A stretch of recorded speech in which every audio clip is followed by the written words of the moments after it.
इस वीडियो में हम बात करेंगे अबाउट न्यूट्रिशन इन ह्यूमन, यानी कि जो ह्यूमन का न्यूट्रिशन है वो कैसा होगा।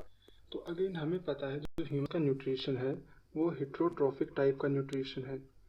और हेट्रोट्रॉफिक जो वर्ड है वो दो अलग अलग शब्दों से बना हुआ है, यानी कि उसमें सबसे पहला जो वर्ड है, अगर हम इस वर्ड को डिवाइड करेंगे हेट्रोट्रॉफिक को, तो जो सबसे पहला हम डिवीजन कर सकते हैं वो होगा हीट्रो का, जो एक दूसरे शब्द से आया है। एक वो शब्द है हीट्रोस, और इस शब्द का मतलब होता है डिफरेंट, यानी कि अलग अलग टाइप से। ट्रॉफिक का मतलब होता है ये रिलेटेड है टू द फीडिंग हैबिट, यानी कि एक ऐसी टाइप की फीडिंग हैबिट जिसमें ऑर्गेनिज्म जो अपना फूड है वो अलग अलग सोर्सेज के ऊपर डिपेंड करता है, तो वो होगा हीट्रोट्रॉफिक न्यूट्रिशन। अगर ह्यूमंस की बात करें तो ह्यूमंस में हीट्रोट्रॉफिक में भी जो इनका न्यूट्रिशन है वो होता है ओमनीवोरस टाइप। तो ह्यूमंस आर ओमनीवोरस। ओमनीवोरस का मतलब होता है which are dependent upon plant and other animals, यानी कि हम प्लांट्स को भी डाइजेस्ट कर सकते हैं, प्लांट फूड को भी, और हम एनिमल्स भी, उनके फ्लैश को भी डाइजेस्ट कर सकते हैं। तो ऐसे टाइप का ऑर्गेनिज्म जो इन दोनों सोर्सेज पे डिपेंड करे अपने फूड के लिए वो होगा ओमनीवोरस। तो अगर न्यूट्रिशन इन ह्यूमन, यानी कि अगर ह्यूमन के न्यूट्रिशन की बात करें तो इसके जो कंपोनेंट हैं, अब हम बात करेंगे कंपोनेंट्स ऑफ ह्यूमन फूड, यानी कि जो ह्यूमन फूड कंज्यूम करता है उसके कंपोनेंट क्या हैं। तो ह्यूमंस के फूड को हम दो मेजर कैटेगरी में डिवाइड कर सकते हैं। सबसे पहला मैक्रो न्यूट्रिएंट, और जो दूसरा होगा वो होता है माइक्रो न्यूट्रिएंट। मैक्रो और माइक्रो के इन दोनों के नाम में देखिए, सबसे पहले है मैक्रो। मैक्रो में जो नाम है इसमें जो मैक्रो सिग्निफाई करता है वो करता है लार्ज। मैक्रो का मतलब होता है लार्ज स्केल पे, और जो माइक्रो है वो रिप्रेजेंट करता है एक स्मॉलर स्केल पे जो हमें न्यूट्रिएंट चाहिए। यानी कि जो न्यूट्रिएंट, जो फूड हमें लार्ज अमाउंट में चाहिए उसको हम कहेंगे मैक्रो न्यूट्रिएंट, और जो फूड हमें कम अमाउंट में चाहिए उसको हम कहेंगे माइक्रो न्यूट्रिएंट। तो ह्यूमंस के पास तीन तरह के मैक्रो न्यूट्रिएंट्स होते हैं। सबसे पहला बीइंग कार्बोहाइड्रेट्स, इसका फेमस एग्जांपल है ग्लूकोज, जो एथलीट्स वगैरह रेसी से पहले लेते हैं या फिर एक किसी भी रन वगैरह से पहले कंज्यूम करते हैं। उसका कॉमन एग्जांपल है ग्लूकोन डी, तो वो एक टाइप का कार्बोहाइड्रेट सोर्स है। दूसरा इसमें एग्जांपल आता है प्रोटीन्स का। प्रोटीन इंक्लूड करते हैं वो पार्ट को जो हमारी बॉडी में मसल्स बनाते हैं, यानी कि जो लीन मसल मास होता है उसको बनाते हैं। साथ के साथ प्रोटीन्स एंजाइम्स भी बनाते हैं जो आके फूड को डाइजेस्ट करेंगे, और ये हॉर्मोन्स भी बनाते हैं। तो जो तीसरा मैक्रो न्यूट्रिएंट है वो है फैट, यानी कि ऑयली फूड, जितने भी फैट्स होंगे इसमें इंक्लूडेड होते हैं ऑयल, घी, और सब बाकी सारे जितने भी सेचुरेटेड और अनसेचुरेटेड फैट हैं वो। अगर माइक्रो न्यूट्रिएंट्स की बात करें, यानी कि ये वो चीज़ें हैं जो हमें एक स्मॉल अमाउंट में चाहिए but we do require them. So it includes vitamin. हमारे पास अलग अलग वाइटामिन होते हैं, जैसे vitamin A, vitamin B, vitamin D. तो हमें वाइटामिन चाहिए एक प्रॉपर हेल्थ को मेंटेन करने के लिए, और इसके अलावा हमें चाहिए मिनरल्स। मिनरल्स बेसिकली इंक्लूड करते हैं कुछ मेटल आयंस को, जैसे कि हमें चाहिए होता है iron, zinc, manganese which is represent by Mn। तो आयरन बेसिकली हमें चाहिए होता है आरबीसी वगैरह बनाने के लिए, जिंक और मैंगनीज हमें स्ट्रेंथ देते हैं। ऐसे ही हमें जो बोन्स में जो मिनरल होगा वो होगा कैल्शियम, फॉस्फेट। तो काफ़ी सारे मिनरल्स हमें चाहिए होते हैं। तो ये सब पार्ट्स हो गए कंपोनेंट ऑफ फूड के। अब हम बात करेंगे structure and function of alimentary canal. तो जो पार्ट एलिमेंट्री कैनाल है, यानी कि एलिमेंट्री कैनाल हमारे शरीर का वो पार्ट है जो शुरू होता है माउथ से और जो हैंड होता है एनस पर, यानी कि this part it starts at mouth, और यहीं से डाइजेशन की प्रोसेस शुरू हो जाती है, और एलिमेंट्री कैनाल ख़त्म होती है एट एनस, और ये वो पार्ट है जहाँ से एक्सक्रीशन या फिर वेस्ट प्रोडक्ट का एलिमिनेशन होगा। तो डायग्राम में देखिए, डायग्राम में जो माउथ पार्ट है ये यहाँ से शुरू है, दिस पार्ट, और ये पार्ट मार्क करता है the starting of the alimentary canal. इसके बाद का ये जितना भी पार्ट हमें दिखाया गया है ये सारा कंसिस्ट करता है एलिमेंट्री कैनाल का, और इसमें जो लास्ट पार्ट है एनस, यहाँ पर एलिमेंट्री कैनाल ख़त्म हो जाती है, और ये एक्सटीरियर एनवायरनमेंट में ओपन होती है जहाँ पर हम अपने वेस्ट फूड को एक्सक्रीट करेंगे। जो स्ट्रक्चर और जो कंपोनेंट होते हैं एलिमेंट्री कैनाल के, अब हम उनकी बात करेंगे, that is components of alimentary canal. तो जो सबसे पहला इसमें कंपोनेंट है ये शुरू होती है माउथ से, यानी कि ओरल कैविटी जहाँ पर आपकी टंग और टीथ वगैरह हैं। तो वो पार्ट कंसिस्ट करता है सबसे पहला पार्ट एलिमेंट्री कैनाल का, दैट इज़ माउथ।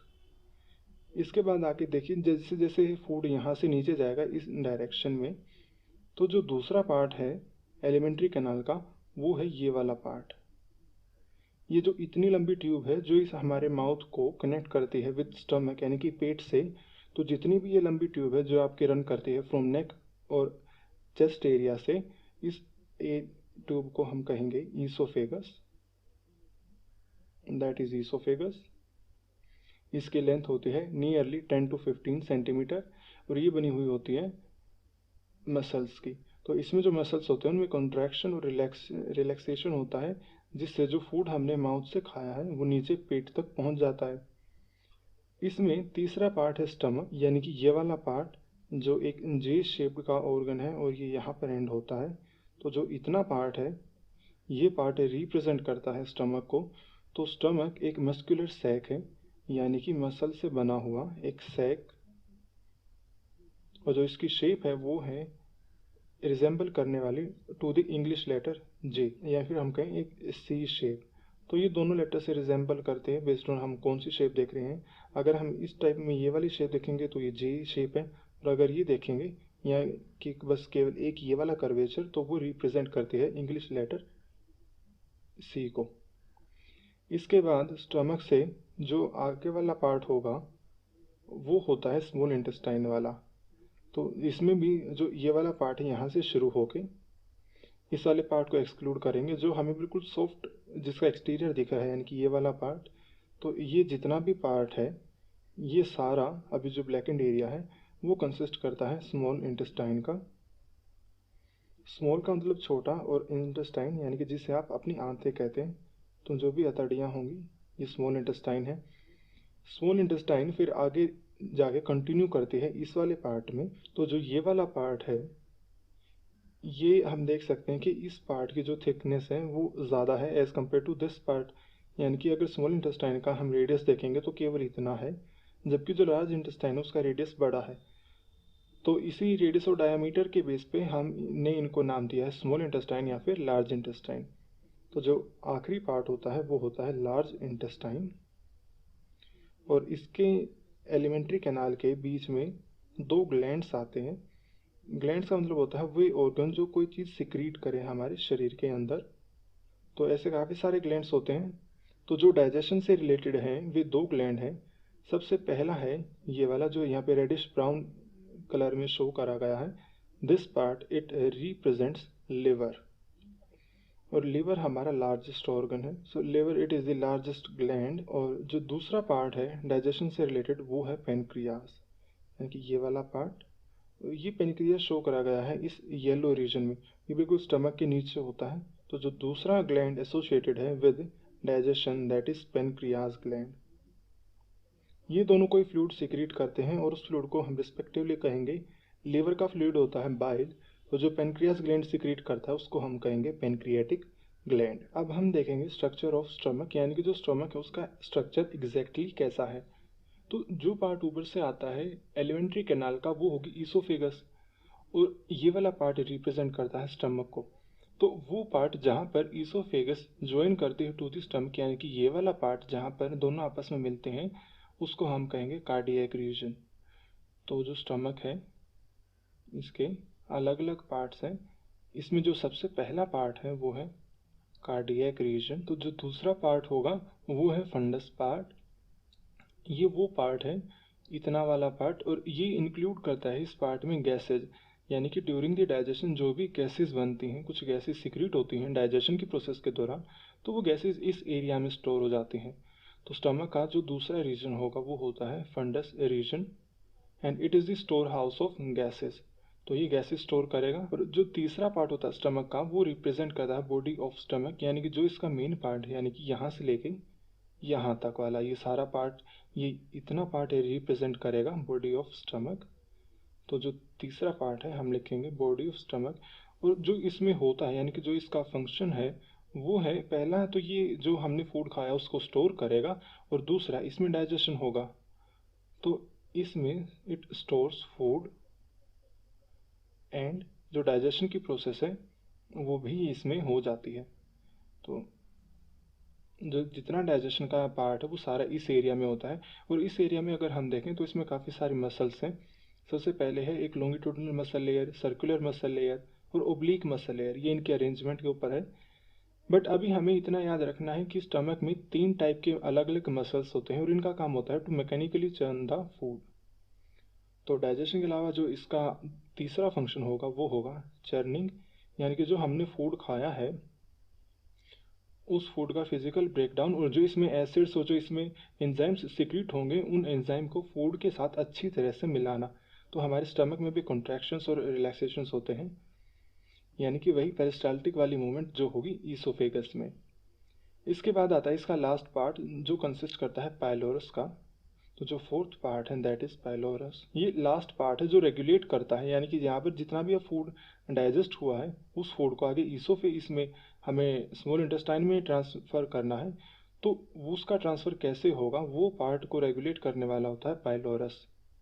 तो pylorus it regulates amount of food reaching in the small intestine. तो हमने यहाँ पर पढ़े हैं स्टमक के 4 पार्ट। सबसे पहला कार्डियक रीजन जहाँ पर ईसोफेगस ओपन होती है। दूसरा फंडस पार्ट जहाँ पर गैसेस स्टोर होती हैं जो डाइजेशन के दौरान रिलीज हुई हैं। तीसरा पार्ट आता है बॉडी ऑफ स्टमक जहाँ पर जो मेन डाइजेशन का और जो स्टोरिंग का पार्ट है वो होगा। और जो आखिरी पार्ट होता है वो होता है पाइलोरस जो रेगुलेट करता है कि कितना फूड स्टमक से स्मॉल इंटेस्टाइन में जाएगा। अब हम बात करेंगे अबाउट द ईसोफेगस। तो ईसोफेगस एलिमेंट्री कैनाल का वो पार्ट है जो माउथ को कनेक्ट करता है टू स्टमक, और ये केवल वो पार्ट है एलिमेंट्री कैनाल का जहाँ पर कोई डाइजेशन की प्रोसेस नहीं होती। अब जो माउथ में हमने जो फूड खाया है तो इसमें जो ये बोल है ब्राउन कलर की वो रिप्रेजेंट करता है फूड को, और इसका जो टेक्निकल टर्म है वो होती है बोलस, यानी कि बोलस रिप्रेजेंट करता है जो फूड माउथ में ग्राइंड करा गया है। सो ग्राइंडेड फूड प्लस सलाइवा, यानी कि सलाइवा के साथ जो फूड मिक्स करके जो उसका एक बोला एक स्ट्रक्चर बनता है उसको बोलस कहते हैं। और ये बोलस मूव करता है ईसोफेगस के थ्रू टू द स्टमक। अब जब ये ईसोफेगस से मूव करता है तो ईसोफेगस के में जो मसल्स होते हैं उनमें कॉन्ट्रैक्शंस होंगे। तो ईसोफेगस भी एक मस्कुलर स्ट्रक्चर है।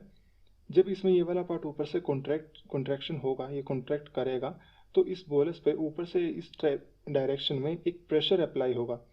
और इस प्रेशर के अप्लाई होने से जो ये बोल है ये आगे की तरफ यानी कि नीचे की तरफ मूव करेगी डाउन द स्टमक। अब फिर यानी कि अब ये यहाँ से इस वाले पार्ट में पहुँच गया। जब इस वाले पार्ट में आता है तो इस वाले पार्ट में जो यहाँ पे मसल्स होंगे फिर उनमें कॉन्ट्रैक्शंस होते हैं, और इसके ऊपर एक दोबारा से एक प्रेशर ऊपर की डायरेक्शन में, ऊपर से नीचे की डायरेक्शन में एक प्रेशर अप्लाई होगा। उससे ये बोलस जो है वो फर्दर नीचे की तरफ पुश करा जाता है और फाइनली ये चला जाता स्टमक के पास। और जिस पार्ट में ये स्टमक में ओपन होती है इसोफेगस उस पार्ट को हम कहेंगे कार्डियक रीजन ऑफ स्टमक। तो इसोफेगस का खाली एक ही काम है कि फूड को स्टमक तक पहुंचाना।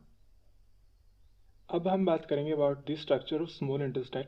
ह्यूमंस के केस में जो स्मॉल इंटेस्टाइन है वो लॉन्गेस्ट पार्ट है एलिमेंट्री कैनाल का। लॉन्गेस्ट है तो न्यूमेरिकल टर्म्स में इसकी जो लेंथ होगी वो कितनी होगी, तो इसकी लेंथ होती है लगभग 6 मीटर।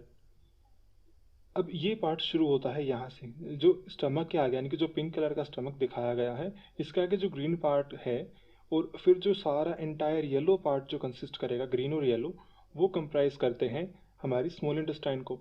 तो जो ग्रीन पार्ट शो कर रहा है वो शो करता है स्मॉल इंटेस्टाइन का सबसे पहला पार्ट, और वो होता है डिओडिनम। तो अगर हम स्मॉल इंटेस्टाइन के पार्ट्स की बात करें तो इसमें 3 अलग अलग पार्ट्स होते हैं।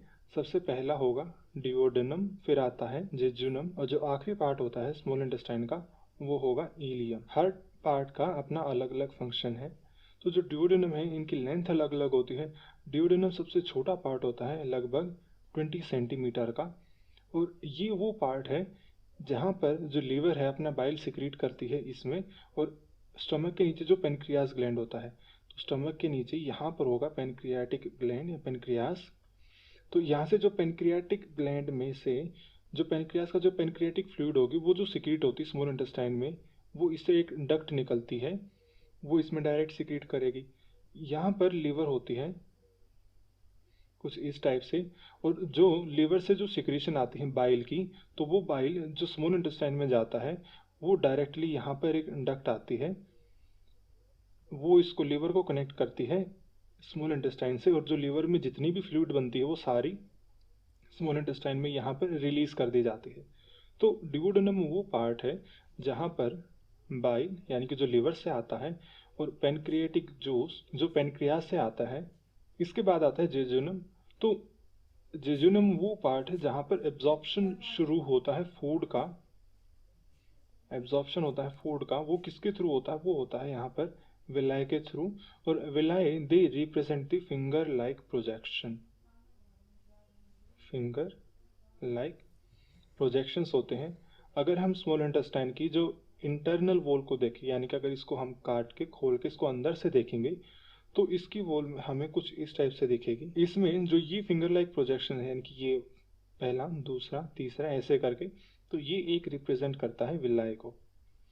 तो हम ये भी कह सकते हैं कि जो इसका इंटरनल सरफेस है स्मॉल इंटेस्टाइन का, वो एक बिल्कुल यानी कि इस तरह से एक फ्लैट एरिया नहीं है। उसमें जो ये मेम्ब्रेन होती है, अगर मैं इसी मेम्ब्रेन में यहाँ से एक प्रेशर अप्लाई करूँ तो ये मेम्ब्रेन ऊपर की तरफ कुछ इस टाइप से फोल्ड हो जाएगी, यहाँ से करूँ तो कुछ इस टाइप से फोल्डिंग्स हो जाएंगी। तो इसका मतलब है कि जो ये इतनी सारी मेम्ब्रेन, इतनी लंबी जो लेंथ की मेम्ब्रेन है, इसको एक रिलेटिवली छोटे एरिया में हम ऐसे डाल सकते हैं, यानी कि एक बस इतने से एरिया में ये मेम्ब्रेन पूरी तरह से फिट हो सकती है। तो ऐसे करके जो विलाय है, ये फिंगर लाइक प्रोजेक्शन, ये क्या करते हैं, ये एब्जॉर्प्शन का जो सरफेस एरिया होता है उसको इंक्रीज करते हैं। So they increase the surface area, तो सरफेस एरिया को इंक्रीज करते हैं। बाकी इनके फंक्शन हम दूसरी वीडियो में देखेंगे। जो इलियम है वो रिप्रेजेंट करता है इसका लास्ट पार्ट, और इसकी लेंथ होती है लगभग 3 मीटर की। जो जेजुनम है उसकी लेंथ होगी लगभग 2.5 मीटर, यानी कि 2.5 मीटर। और इलियम वो पार्ट है जिसमें एब्जॉर्प्शन होगा उन सब चीज़ों का जो पहले जेजुनम वाले पार्ट में नहीं हुआ था। और स्पेसिफिकली जो इस पार्ट में जिस चीज़ का एब्जॉर्प्शन होगा वो होता है विटामिन B12, विटामिन B12। तो इसके साथ साथ बाकी सारी चीज़ें, इवन कुछ ड्रग्स और बाकी सारे कंपोनेंट जो जेजुनम में एब्जॉर्ब नहीं हुए थे, उनका एब्जॉर्प्शन यहाँ पर होगा। अब इसके बाद हम बात करेंगे about the structure of large intestine. अब हम बात करेंगे about the structure of large intestine. तो लार्ज इंटेस्टाइन वो पार्ट है जहाँ पर H2O का एब्जॉर्प्शन होगा, और जो अनडाइजेस्टेड फूड है उसका कन्वर्जन होगा इनटू द फीकल मटेरियल। तो यहाँ पर फेसेस की फॉर्मेशन होगी और फिर इसका एलिमिनेशन होगा। तो अलग अलग पार्ट में अलग अलग फंक्शंस हो गए, तो इसकी फीकस की फॉर्मेशन एंड एलिमिनेशन। अगर हम लार्ज इंटेस्टाइन के स्ट्रक्चर के बारे में बात करें, तो जो सबसे पहला पार्ट है, यानी कि जहाँ से लार्ज इंटेस्टाइन शुरू होती है, वो वाला पार्ट होगा जहाँ पर जो स्मॉल इंटेस्टाइन है वो एंड करेगा। तो ये वाला पार्ट जहाँ पर लार्ज इंटेस्टाइन शुरू होती है, इस पहले पार्ट को, इसको हम कहते हैं सीकम। इसके बाद इसका सबसे बड़ा पार्ट होता है लार्जेस्ट पार्ट, यानी कि जो 3 ब्लू लाइन है ये रिप्रेजेंट करती हैं कोलोन को, जो इसका दूसरा पार्ट है। और इसका तीसरा जो लास्ट पार्ट होता है ये वाला, वो रिप्रेजेंट करता है रेक्टम को, जहाँ पर अनडाइजेस्टेड फूड को स्टोर करा जाता है, यानी कि फीकल मटेरियल को, और कुछ टाइम के बाद उसको एनस के थ्रू एक्सक्रीट आउट यानी कि एलिमिनेट कर दिया जाता है। तो अगर हम इसके पार्ट्स के बारे में बात करें कि स्मॉल लार्ज इंटेस्टाइन के कितने पार्ट हैं, तो ये 3 पार्ट्स में डिवाइडेड है। जो इसकी इनिशियल पार्ट है, यानी कि जो स्टार्टिंग पार्ट है, वो होगा सेकम, जो एक एक्ट करता है as a store house for micro organisms. यहाँ पर काफ़ी सारे माइक्रो ऑर्गेनिजम्स होते हैं जो हमें काफ़ी सारे वाइटामिन सिक्रीट करके देते हैं, जो एसेंशियल्स होते हैं। जो दूसरा लार्जेस्ट पार्ट होगा वो रिप्रेजेंट करा जाता है बाय कोलोन, और जो इसका लास्ट पार्ट होता है दैट इज रेक्टम। तो rectums act as a store house of the waste material. जो कोलोन है, इस कोलोन के ही 3 अलग अलग पार्ट होंगे। फिगर में देखिए, सबसे पहला पार्ट कोलोन का part A, this is part B and this is C. अब जो अनडाइजेस्टेड फूड है वो स्मॉल इंटेस्टाइन में यहाँ से आएगा और इस वे में ऊपर की तरफ ट्रैवल करेगा। तो ऊपर की तरफ ट्रैवल कर रहा है, तो इस कोलोन के इस पार्ट का नाम होगा एसेंडिंग कोलोन। जो नेक्स्ट पार्ट है, उस पार्ट में देखिए जो फूड ट्रैवल करेगा वो इस डायरेक्शन में ट्रैवल करेगा, यानी कि लगभग अलोंग अ स्ट्रेट लाइन। तो जो ये पार्ट है कोलोन का, इस पार्ट का नाम उससे अकॉर्डिंग रखा गया है ट्रांसवर्स कोलोन। इसके बाद जो फूड की मूवमेंट होती है वो नीचे की तरफ होगा, यानी कि टुवर्ड्स द रेक्टम, यानी कि जो फीकल मटेरियल है वो यहाँ से यहाँ की तरफ आएगा। तो जो डाउनवर्ड मूवमेंट है, इसी डाउनवर्ड मूवमेंट के कारण इस पार्ट का जो नाम होगा वो होगा डिसेंडिंग कोलोन। और जो रेक्टम का फंक्शन होता है वो होता है टू स्टोर फेसेस।